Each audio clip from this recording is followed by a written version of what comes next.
Marielle, thank you so much for including me once again for another weekly webinar summer series. I truly appreciate you and the whole team at ACE for allowing me and welcoming me back. So thank you. Back at you. Special shout out to Jeff, who's behind the scenes.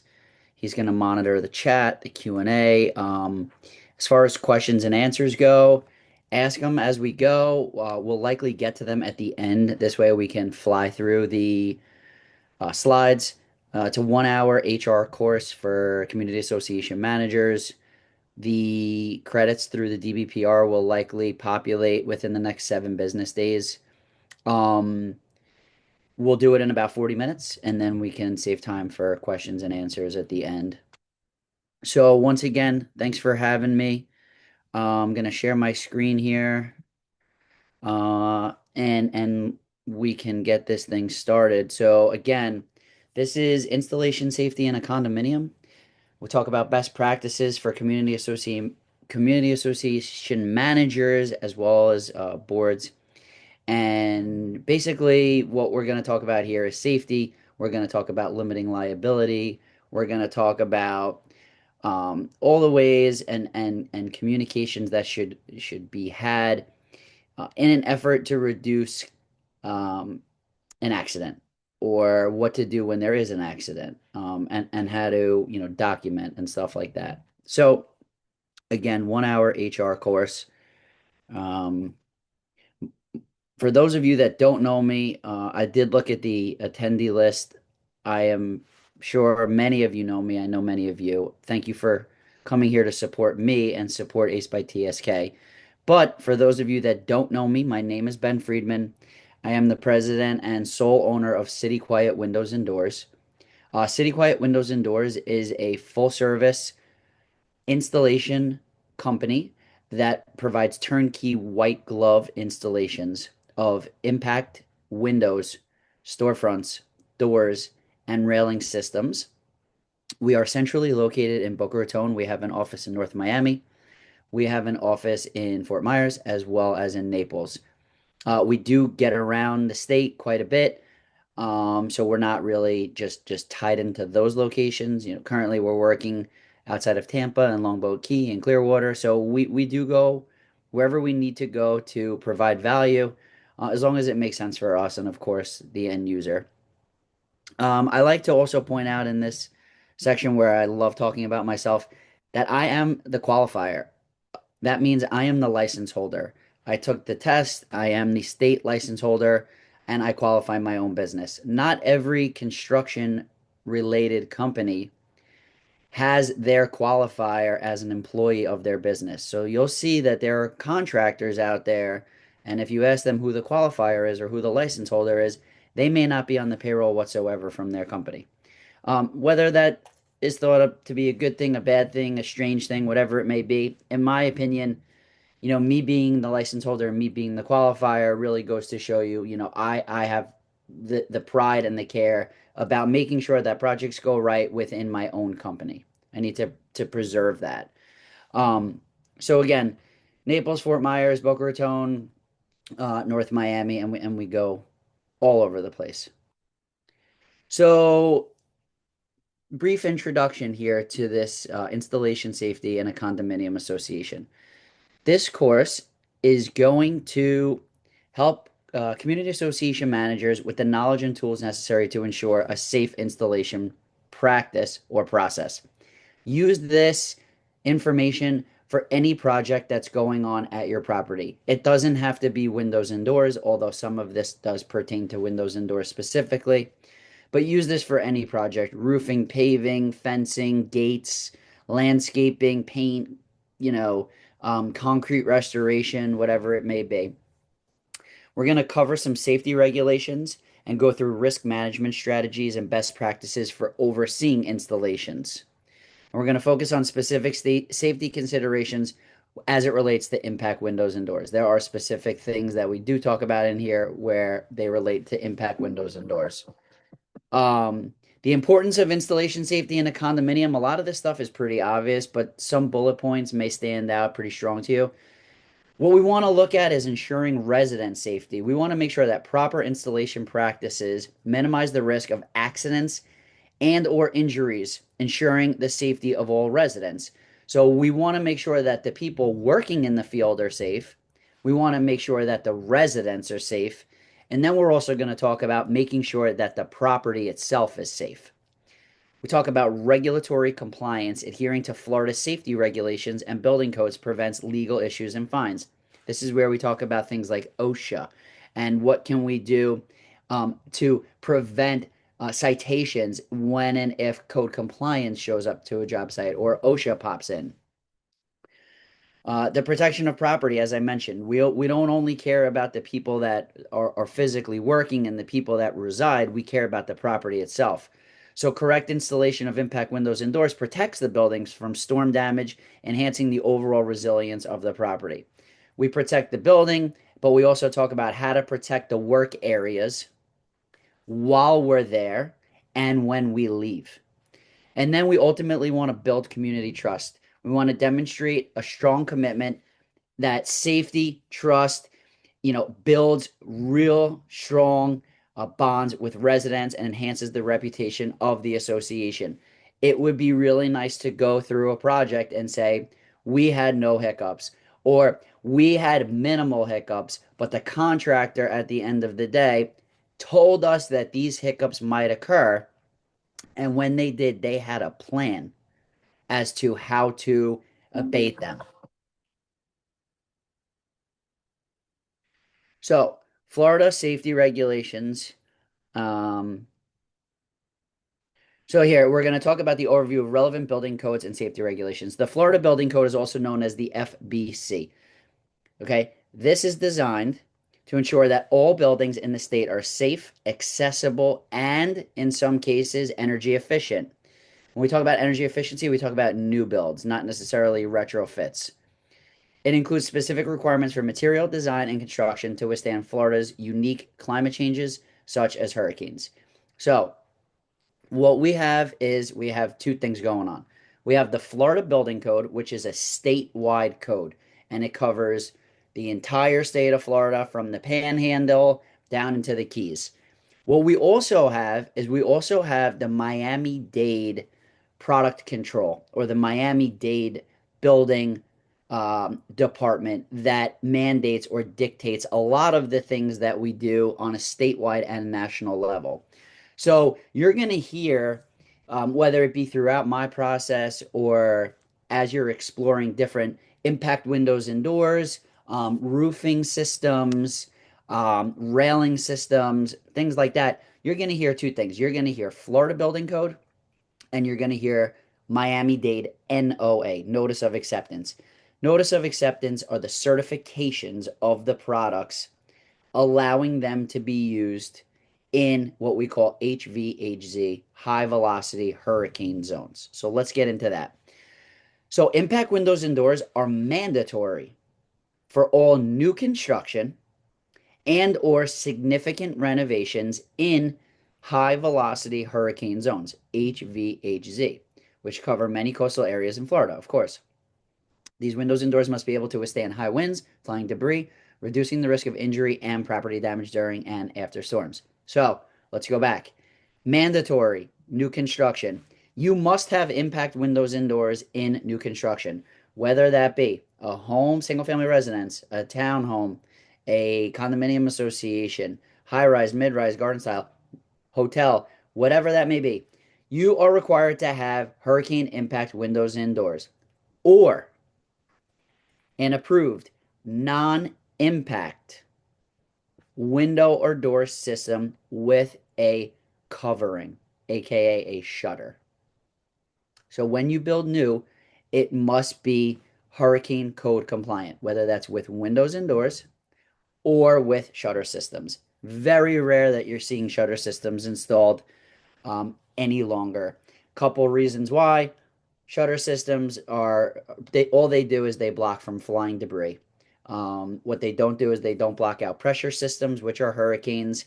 And what they do is they put many penetrations into your properties, into your buildings that will ultimately lead to those screws through those penetrations corroding and causing damage to the interior concrete, rebar, and or post-tension cables of the building. So shutters are not a thing anymore.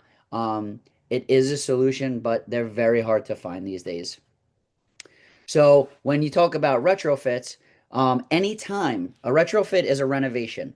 So anytime that you make a structural alteration to a window or door opening, that opening now needs to conform to the current building code.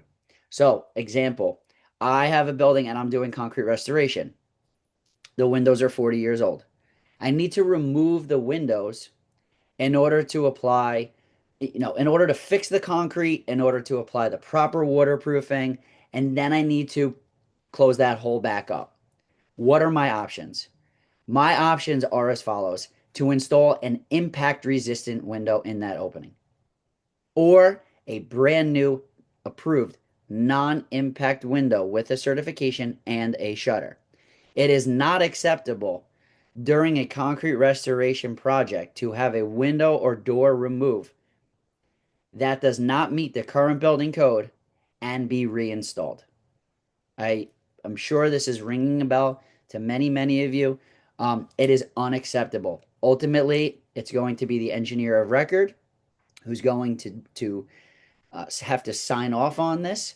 But again, anytime you make a structural alteration to an opening, it needs to now conform to the current building code. Compliance and documentation requirements. Builders and contractors like myself must obtain permits from local building departments before installing impact windows and doors. No questions asked.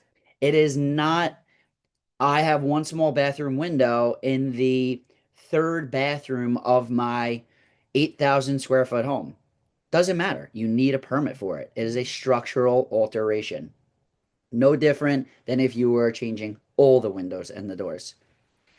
The permitting process ensures that the installation meets all safety and performance standard outlined in the Florida Building Code.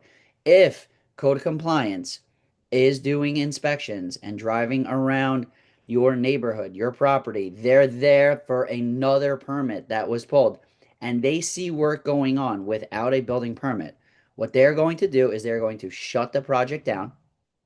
They're going to red tag your property, likely impose a fine, and then they're going to require that you go out and get a building permit before you restart that work again. So permits for structural alterations are required. Homeowners undertaking renovations must also comply with these regulations to avoid increased insurance rates and ensure their properties are protected. This also goes for any homeowner, okay? And I'm one myself who's doing an alteration in their home and says, I'm going to redo my bathroom. But in order to redo my bathroom and retile everything, I'm also going to get a new window, because if I don't do that now, I'm going to have to rip out this beautiful tile around the window opening and, redo that. Okay, I'm going to replace the window now. You are required to get a permit for that one window. If you are a homeowner, you can get a homeowner permit. You don't need your contractor to do it. You can do it on your own. But at the end of the day, you need a permit for any structural alteration. As it relates to safety now, let's identify safety risks. So, common safety hazards during the installation, we're going to talk about. I'll talk to you a little bit about after the installation as well. So, when it comes to the installers, whether it's windows and doors, it's roofing material, it's concrete that has heavy bags of concrete, railing projects, landscaping, whatever it may be, the manual handling and lifting becomes a liability. Why? Because the material is heavy and it can lead to injury, particularly in your back, your neck, your arms, whatever it may be. But these are real life issues. So, how do we as contractors train our technicians and document that as to how to properly handle the material that they're working with on a daily basis? Um, Fall protection, right? We all work on swing stages or mast climbers or scaffolding. So there is a major risk of someone falling. Someone can fall off of that way high up in the air. Someone can fall off of a ladder that's 2 feet tall and break their ankle, whatever it may be. But the proper training and documentation is going to limit the liability of the contractor and or the association in the event that someone gets hurt and wants to sue everybody for it. Cuts and punctures, handle when it comes to windows and doors specifically, handling of glass and other material can result in cuts and punctures if proper safety gear is not used. Not a funny story, but a real life story is technicians out at a project removes a window that lifts up and down. Glass breaks while removing the window. No big thing. Glass breaks all the time. We're in the glass business. Glass breaks. You're in the egg business. Eggs break all the time. Glass breaks. Start cleaning it up. Nobody gets hurt. No debris falls to the ground. Nothing. Technician inside goes to hand his hammer through the window with no glass left in it to the technician outside on the swing stage. Little did they know that where there's a horizontal division in the window where the top meets the bottom, there's a shard of glass that's still hanging there, connected by the sealant that's used to hold the glass into the frame. Well, the timing was right for that piece of glass because as that technician put his arm through that window opening, that piece of glass fell and cut that technician, and that technician needed to go to the hospital and got many, many stitches because there was a lot of blood. So, point is this was a lesson learned, but moving forward, this is now something where this technician and or this company is going to train their employees properly to pass material out, to move stuff around in a real, you know, scheduled manner and not just how quickly can I get in and out of this opening and pass my partner on the outside what they need so we can move on to the next one. Luckily, the technician is fine and, knock on wood, thank God. Risk assessment techniques, hazard identification. So, regularly inspecting the worksite to identify potential hazards such as unstable ladders, sharp objects, heavy loads, inspecting the asphalt, inspecting the concrete, inspecting the stucco, the concrete slab above you while you're working on the window here, but the concrete balcony above you, does it have a piece of concrete dangling off that's ready to fall and hit you? And are you wearing your hard hat? Um, and hopefully, it's gonna fall next to you instead of on top of you, right? So identifying this stuff, unstable ladders. I mean, this is the most silly thing. I can't tell you how many times I've seen an A-frame ladder, instead of being opened up and properly placed for use, it is leaning up on the side of a building. All right, a 6 foot ladder, it's just leaning there. Well, it's leaning there. It's not supposed to be leaning there, A. And B, by the way, while it was leaning there, OSHA showed up.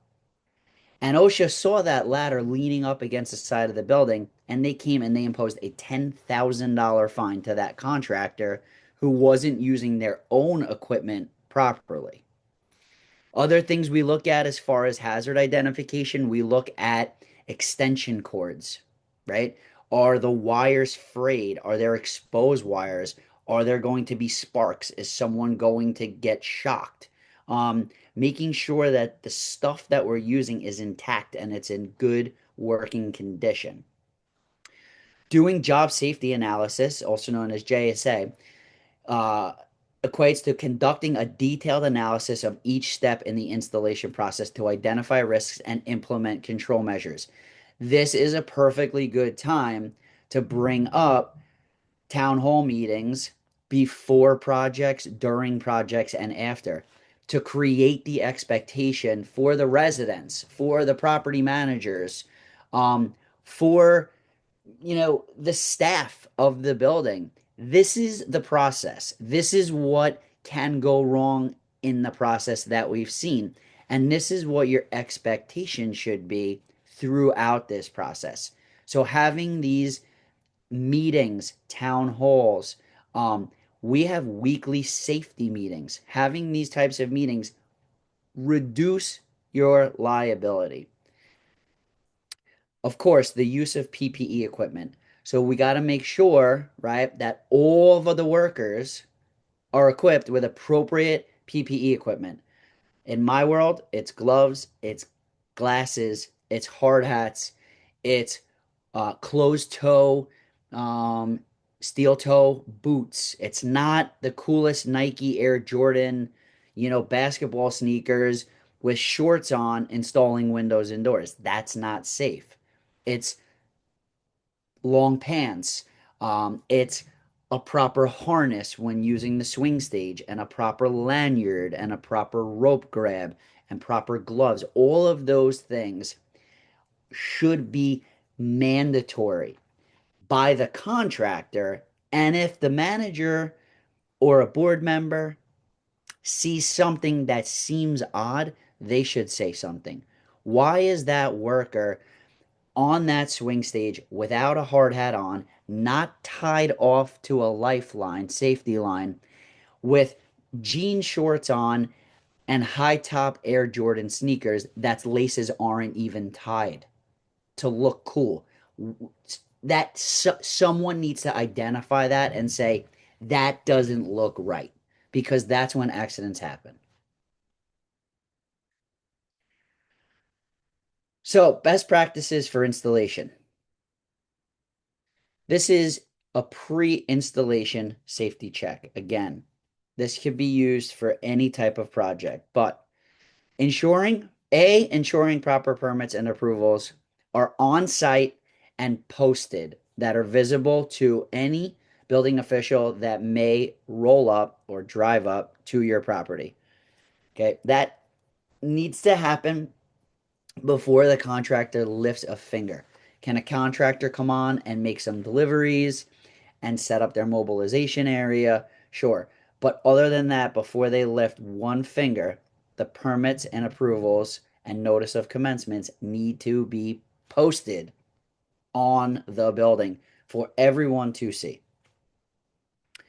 Before starting the work, an inspection of the work site. So this is conducting a thorough inspection of the work site to identify and address any potential hazards. So, what's the condition of the asphalt? Well, there's a pothole there. We're gonna need to. There's no ramp over there. There's only stairs over there. So this is going to be our traffic pattern, and this is how we're going to be there. Well, that interferes with the valet. Well, now we got to talk about how we're going to redirect the valet and security, because this is the only safe way for us to move our material around. So inspecting all of that, making sure that it's a secured work site, right? So job site, making sure that there's fencing, or that there's an area to lock out those that want to intrude that aren't supposed to be there. I'll talk about this in a minute, but in these types of projects, everybody, people are extremely, extremely curious. They want to be involved in the project as if they were employed by the company. They want to know everything and anything about it. So, when we get to the next portion of this, I'm going to talk about signage and things like that. Um, but again, the last item here for pre-installation safety check would be to make sure that the technicians that are working there are trained properly. So this is ensuring that all workers have received adequate safety training and understand the safety protocol specific to the installation of impact windows and doors and the use of equipment. You cannot just ride a swing stage without having a certification to ride a swing stage. You cannot operate a forklift without a forklift operator's certification. Okay. It's very simple. All of the technicians that work for me have a card that looks no different than a driver's license, but it's paper. It looks like a business card that's laminated in their wallets to show I am certified to use this equipment. I have gone through safety training and I am certified to use this equipment. So, during, best practices for installation safety during the project. Again, we go back to the protective equipment, making sure that everyone has the appropriate equipment at that job site. If you see a technician, a laborer, a what we call a gopher or a humper who runs and grabs material out of the trailer and brings it back to the technicians on the swing stage. If you see them hop on that swing stage with no safety equipment on and primarily no safety line attachment in the event that that thing falls, obviously hard hat, they should not be on that stage. Take a picture of it, document it, bring it into your project manager or owner's rep. And if you don't have one of those, then to your property manager. So in my world, again, it's gloves, it's glasses, it's hard hats, it's harnesses, it's rope grabs, it's um, lanyard, it's long pants, it's closed toe shoe, it's long sleeve shirt. These things minimize the risk of someone getting hurt. Metal, glass is sharp.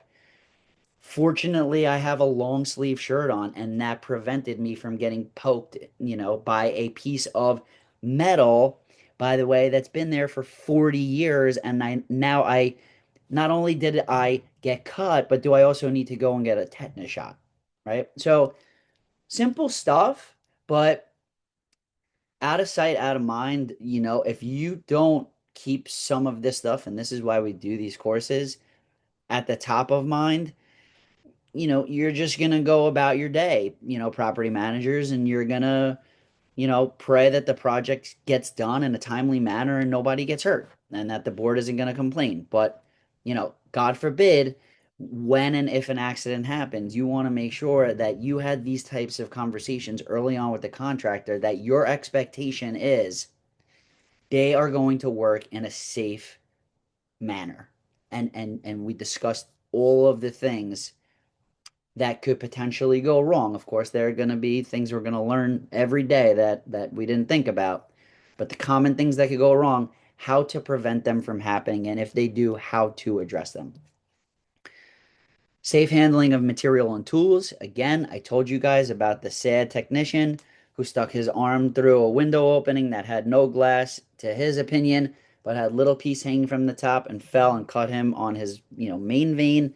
And it was a very unfortunate, messy situation that, thank God, the gentleman is okay. But simple thing of, thinking it through. Okay, I just ripped this window out. The glass broke everywhere.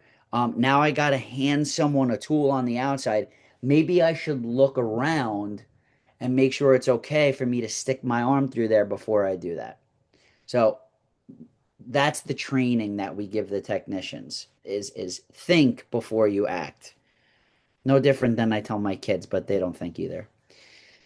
Um, Securing the work area. This is where we talk about using barriers, signage, posted placards. You know, People are super duper curious. I don't care if they were in construction or if they sat behind a desk on Wall Street for their whole life. They want to come to the container and the mobilization area and they want to know what the screws look like for the windows. They want to know how long they are. They want to know what they're made out of. They want to know what color the caulking is and where did we get it and how much of it do we have. They're so curious, but what they can't do, they can ask all the questions they want, but what they can't do is they can't come in our work area.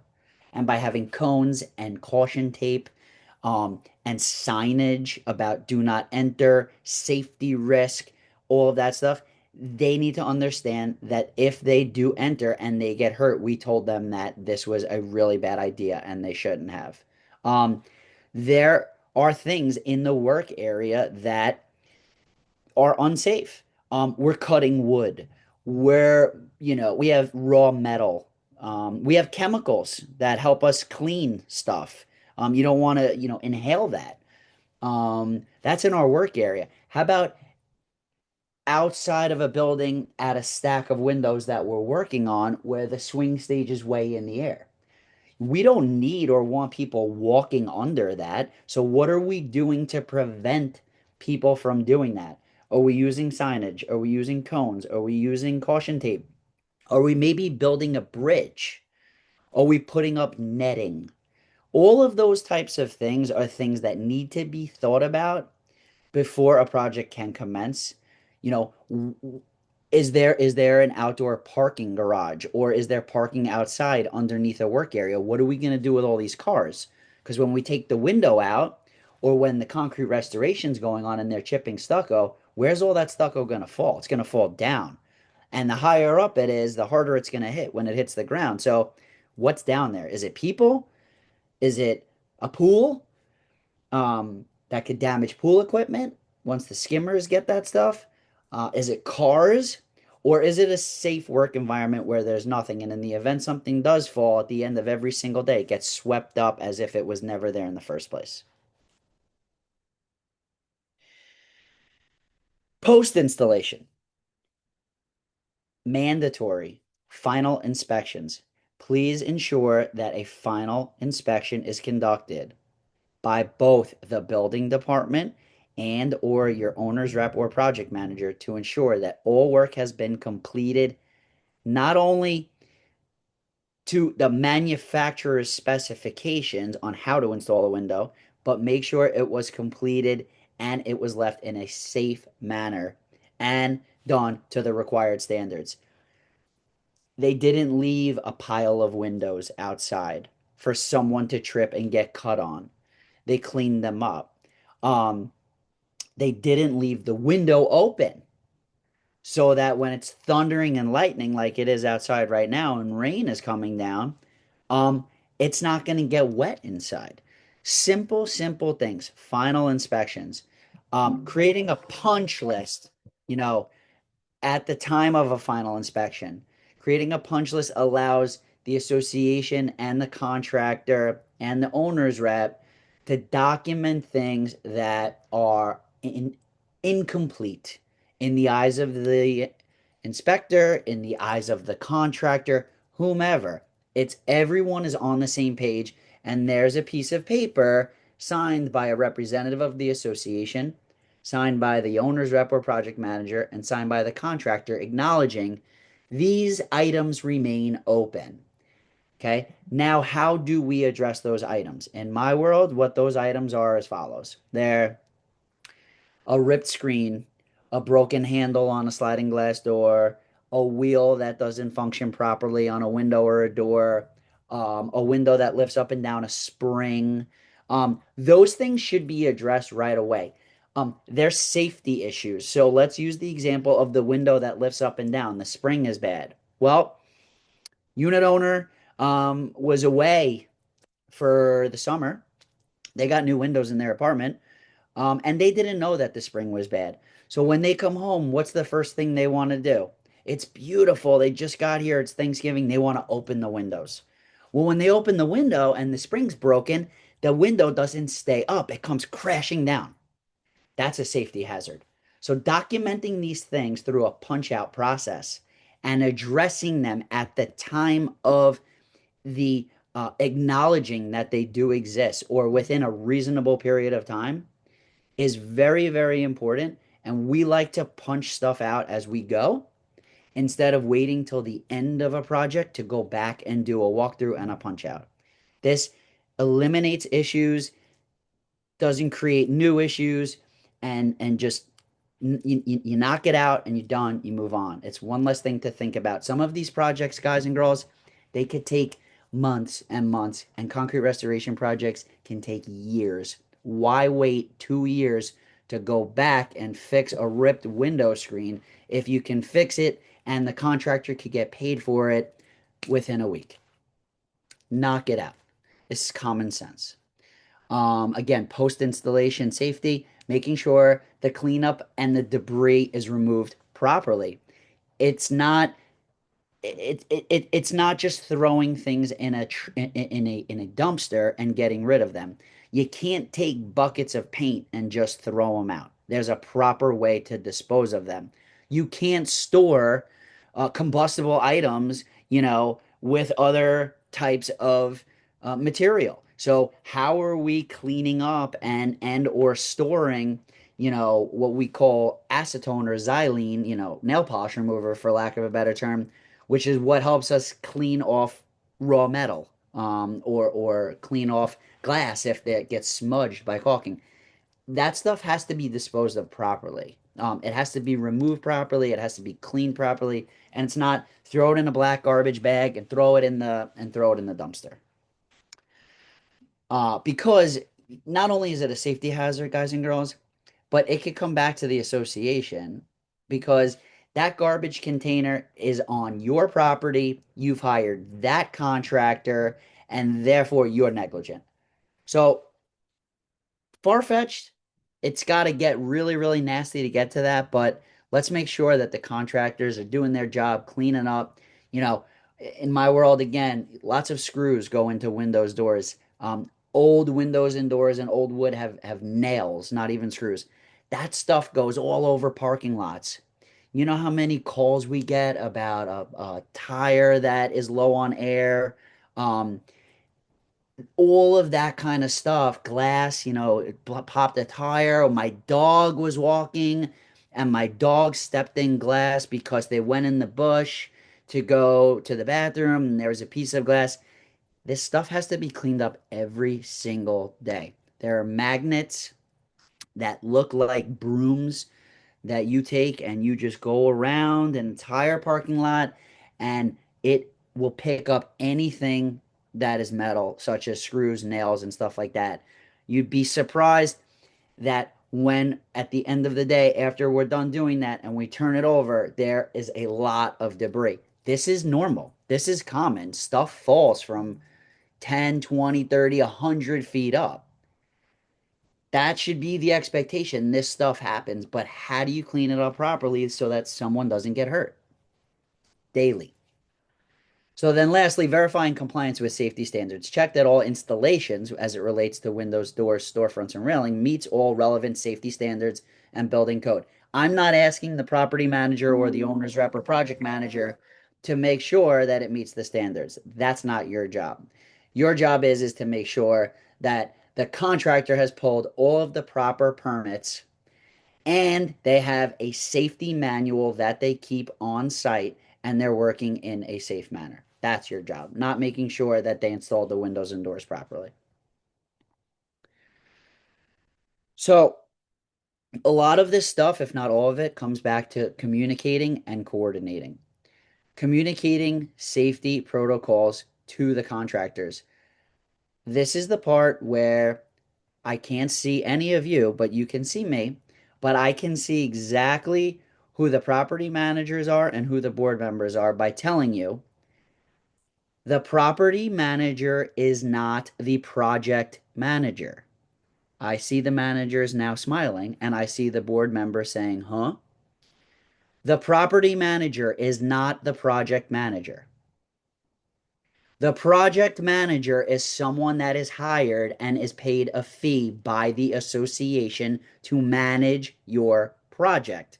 That is not your community association manager. Whether you like it or not, it's not. So, in the defense of the managers out there, I got your back. I see it all the time.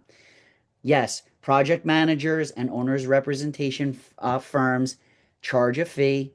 It is understood and it is very well worth every dollar of it. There's a whole nother class that we can do on it, so we won't go too much further into it. But the communication piece of it is where the project managers and the owners reps come in big because they're the ones that can communicate with the residents, not the manager. The manager's plate is full and they don't have enough room to add anything else on their plate. It's the owner's rep or the project manager that's going to clearly communicate all safety protocols and expectations to the contractors before starting the project. They're going to sit down with the contractors and their subs and say, show me your safety manual. Show me your logbook of your last OSHA inspection. Give me your certificates of insurance. What is your rating? All of these things, okay? That is how you are going to minimize risk, and or in the event of an accident, you're going to be able to say, we had this meeting, we asked them for all this documentation, and they provided it, and we have it here. Now you're off the hook to whatever extent that may be, or less on the hook. Regular review of safety practices with the installation team. This is a weekly meeting that is done at a property with a representative of the construction company, a representative or more of the association, board member or multiple board members, the property manager, the engineer of record who's conducting inspections, and your owner's rep or project manager. Weekly meetings, documenting, having meeting minutes, putting them on file so that you can go back and say, this happened on this date, and we had a conversation about it, and this is what we did to make sure that this never happens again. Coordinating with residents to minimize disruptions. Again, owner's rep, project manager. Coordinate a town hall. Let the unit owners ask all the questions they want to someone like myself. I love it. I'll sit there all day long and answer every single question until I'm blue in the face. Because if the expectation can be created and understood by the community, it is going to reduce and alleviate the calls, the complaints, the pop ins that the manager is going to get from the residents because they knew what to expect. My apartment is dusty and it's loud. We told you it would be, right? Okay. So, clear communication, town hall meetings before a project starts, during a project, and then after the project so residents can ask their questions. They could be silly, dumb questions, and they could be very valid questions. Hi, I'm a resident. I live in 1005. Um, the windows and doors are beautiful. I have no complaints. I have a question. What do I do for maintenance on my windows and doors? How should I clean them? What are the type of materials I should use on the glass and the metal? And what are the type of cleaning supplies I shouldn't use? These are valid questions. And if you can have town hall meetings um, and clearly communicate with people, you can get a lot achieved by doing so. Um, Throughout these meetings, of course, it's providing clear instructions also on how to stay safe during the installation process. You know, um, taking material, perfect example that I always give is, you take an old window or door out and you're working on swing stages. Take it out. When you take it out, put it on the swing stage and you take it down. Throw it in the dumpster. You're done with it. There's associations that say, you know what, we don't want to spend the money on a swing stage. We'll let the window and door contractor use our freight elevator. It's big enough. They could use our hallways. Our carpet's old. We're going to redo it afterwards anyway. Blah, blah, blah. Okay, fine. Go upstairs, rip the window out, put it on a dolly or we call it a drywall rack so that we could pile stuff up and we could take enough out at once down to the freight elevator. Well, now we've piled it all up. We put it out in the hallway, tuck it up against the wall so it's out of people's way and they can get by, and we go back to work. Well, Mrs. Jones walks out of her unit from right across the hall, and she has no idea that there's a pile of raw aluminum that's sharp sitting there, and she walks by it and she cuts her leg. Who is in trouble for that? We all are because we left that material there unmanned and it should have never been there in the first place. So, getting rid of all the garbage, the debris, it's not waiting till the end of the day to get rid of the leftover quote unquote shit. It's getting rid of it at the time it gets removed, minimizing liability. Lastly, documentation and reporting procedures for safety incidences.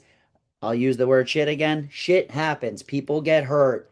As sad as it may sound, people fall. How are we documenting that? How are we notifying our association's attorney?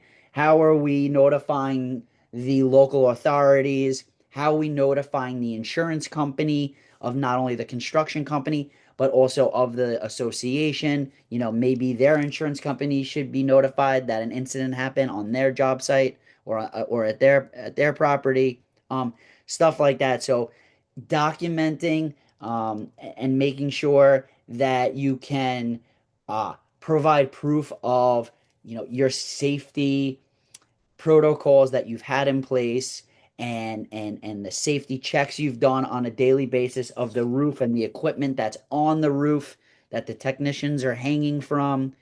Document, photograph, videos, everything.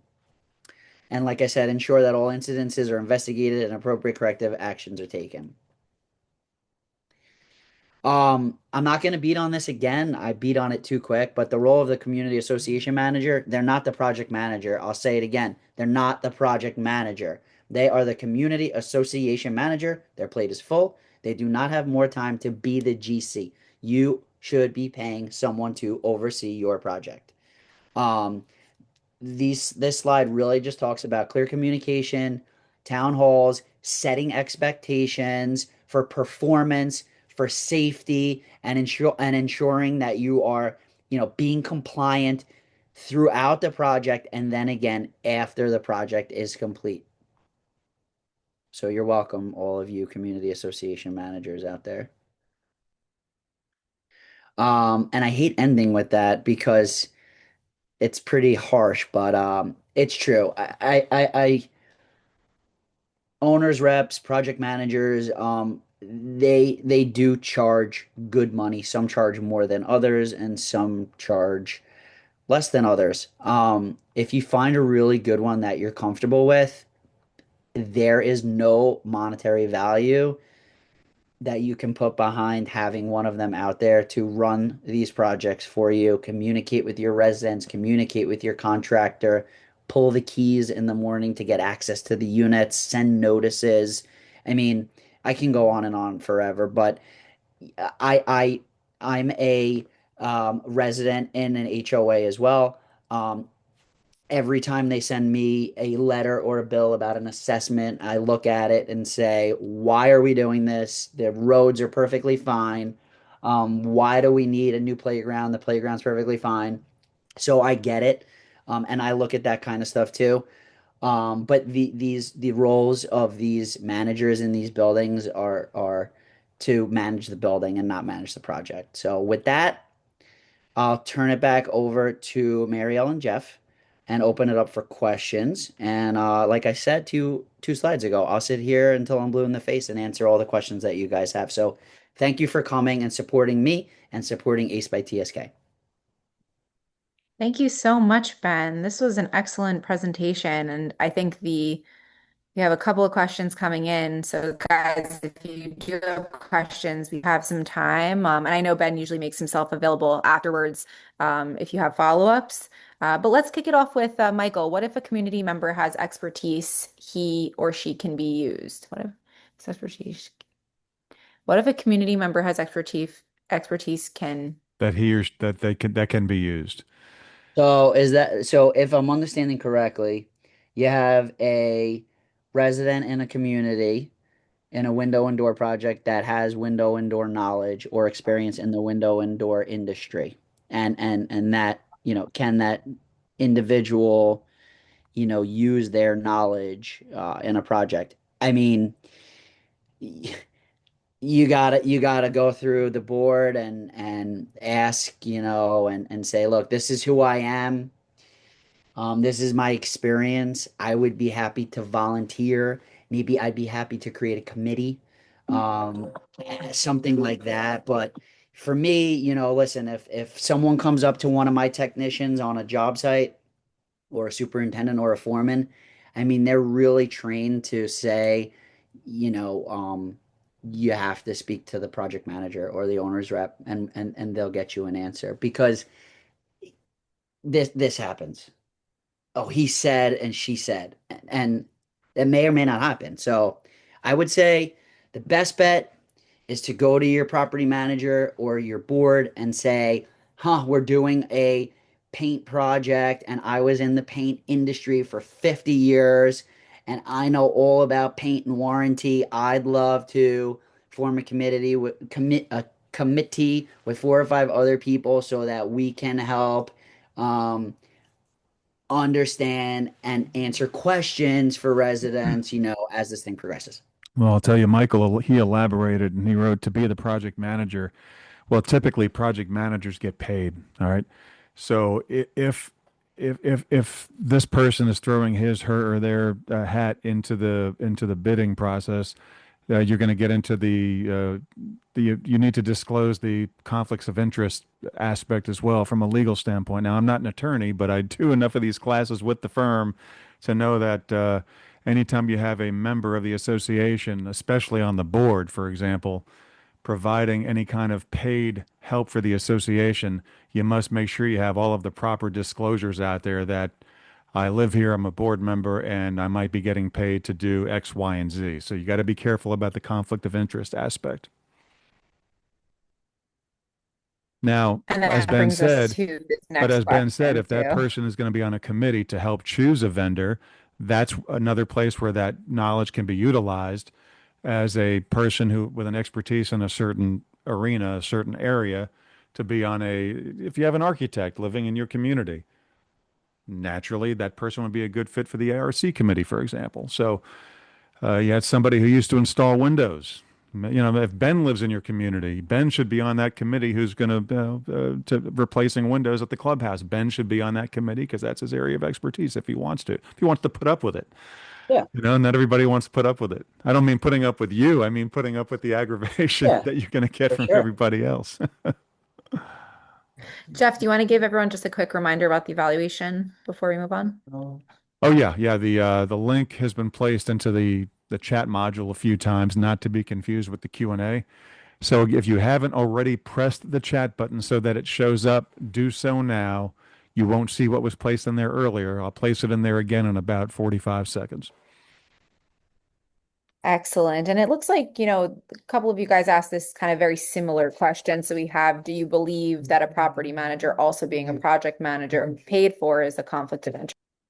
So I don't believe that it should be defined as a conflict of interest, but what I do believe is if you have a property manager that's being paid by the board $90,000 to manage the property and their plate is completely full by offering them, these owners rep companies, some of them charge $20,000 a month. Right. So are you going to give your manager a $20,000 a month raise to oversee a construction project that, by the way, they don't know construction, they know property management. And by the way, what about all of the tasks that you already have them doing? Are they going to get neglected because they're earning another $20,000 a month? So my answer to you is I don't even care to put the word conflict of interest in there. I care more about they're on your payroll to do the tasks that you've assigned them. Period. There may be some tasks that come and go, but they are surely not project managers or owners reps whatsoever. That you need a third party, an engineering firm, a true owner's representation firm, not the property manager. Manager already has you used the S word earlier, an S ton of stuff on their plates. And I mean, y- I again, Jeff, again, there is a cost associated with an owner's rep, exactly. a project manager. You Right. know, let's say, here at my office, we're gonna renovate the whole thing, and they say to me, look, for an extra 5 grand a month, we could have someone sit here and oversee this whole thing, help you make decisions, not get strung on by the contractor. I'm gonna say, I could do that. Why do I have to spend another 5 grand a month? I get it. But you're talking about concrete restoration projects that could be 20, 30 million dollars Yeah. and one change order that you sign that you shouldn't have can cost you. And by the way, one change order that they tell you not to sign could pay their whole entire fee for this project. Yeah. They're initially you're paying them a monthly fee, but I assure you that they are an advocate for you as the association, for someone like me that's going to say, hey, we need more security at the building, whatever. And it's another $20,000 a month change order. They're going to say, no way. You should have thought of that from the beginning. And by the way, you're already charging us 20,000 and you only have two people here. You should only be charging us 10,000 and now all of a sudden you save $10,000 a month. So these guys pay for themselves, there's no doubt. They sure do. No, they sure Anyway, do. And we also have too many managers and board members out there, in my opinion, that interpret the law, for example. This falls into the same category. That's not what they are supposed to be doing. So just like you should be hiring a qualified individual to manage a project, same thing when it comes to anything law related. Managers should not be interpreting the law. That's for your counsel, just like project management should be for a qualified organization, so that the manager should not be doing it. Back to you guys. All right. Well, I just want to make mention that at the end of the evaluation form, upon submitting, you'll have an opportunity to opt in to be contacted by any of our service providers. I believe Ben's information and or contact information for the CitiQuiet team will be right on that submission page. But then furthermore, if you do want to be contacted by any of the service providers that we have in our sponsors, our partners, you'll have an opportunity to opt into that so that you can either ask questions or work with them to some capacity, whether you have projects coming up or you want to use them as a resource. So I encourage you guys to take advantage of our community. That is what we are all here for. And again, we have wonderful presentations like this every week, all summer long. So we just want to say a big thank you again to Ben. We appreciate your time this afternoon. Thanks to everybody who joined us. And I believe Jeff usually will hang out for a few minutes to answer questions about the evaluation form. Other than that, you can expect this presentation to be published on acebytsk.com. That's also where you can find all of our upcoming webinars, all of the amazing recorded webinars from weeks past, as well as summers past. And that's it. We're here if you guys have any questions. We hope to see you guys in the coming weeks. Yes, thank you, Janet. Thank you, Shelby. Thank you, Seema. Thank you guys all for joining us. We appreciate it. Thanks for spending your afternoon with us.